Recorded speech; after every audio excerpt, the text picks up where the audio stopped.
Hello. हाँ बोली। सुना ना सुबह के न्यूज देख लू का भाई? कानू फैन डेटवा बढ़ गल।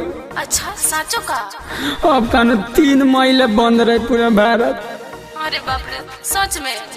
अरे सुना ना, अपने के बियाह के दिन पहले मार्च में उतरा ना तो अप्रैल में बल, अब बुझाता नवंबरों में ना होई। अरे हमरे माई के तो अपने टेंशन धैले बा कि दहेजो दिया गइल बा, पता ना बियाहवा होइबो करी कि ना। ता सुना ना, एगो काम कइले भाग चल का। ना जी, अभी कहाँ गाड़ी बस चलता, कुछ दिन और सब्र करी।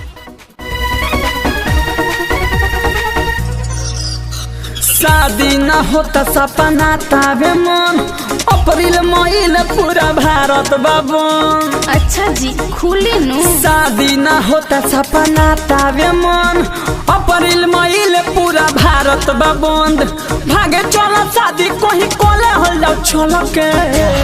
ई ना होई, हम हाथ मलता नी तो सुत मल के। अरे कथे से मलता रू, साबुन से कि सैनिटाइजर से? रुकल बा बिया है कोरोना के चलते। हम हाथ मलता नी तो सुत मल के। अरे ढेर मत मोले हन त खिया जाई।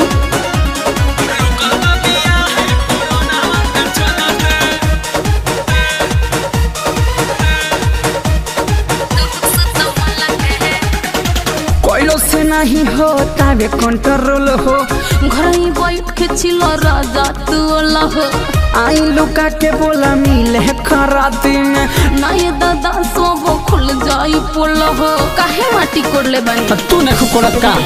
ए कोइलो से नहीं होता वे कंट्रोल हो, घर ही बैठ के छिलो राजा ओला हो। आई लुका के बोला मिले खराती में। ना ये दादा सोबो खुल जाई पोल हो। काट नहीं पावा तनी एक पलक के। जी खेला हम हाथ मलता नी तू सुत मल के। अब हमरा सब के लेना रहे या तक के चू छोड़ दे। रुकल बा बिया है कोरोना के चलते। हम हाथ मलता नी तू सुत मल के। जाए कोरोना तहरा बहिन के।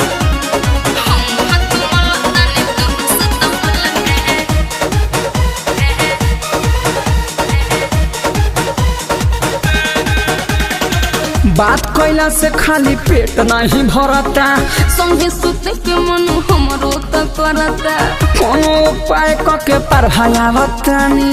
अइहो न ससुर से मन बड़ डरता, प्लीज ऐसन कबो न करे। अब मत डहकावा, बात कैला से खाली पेट नहीं भरता, संगे सुते के मन हमरो त करता। कोनो उपाय के पढ़ायावतानी। अइहो न ससुर से मन बड़ डरता। देह दुबारा तारही के तना संभल के। दूध पीही ना, हम हाथ मलता नी तू सुत मल के। अब केतना पियतिए तो पेट झरता। ए रुकल बा बिया है कोरोना के चलते। हम हाथ मलता नी तू सुत मल के। हमरा से नाराय हम आवतनी।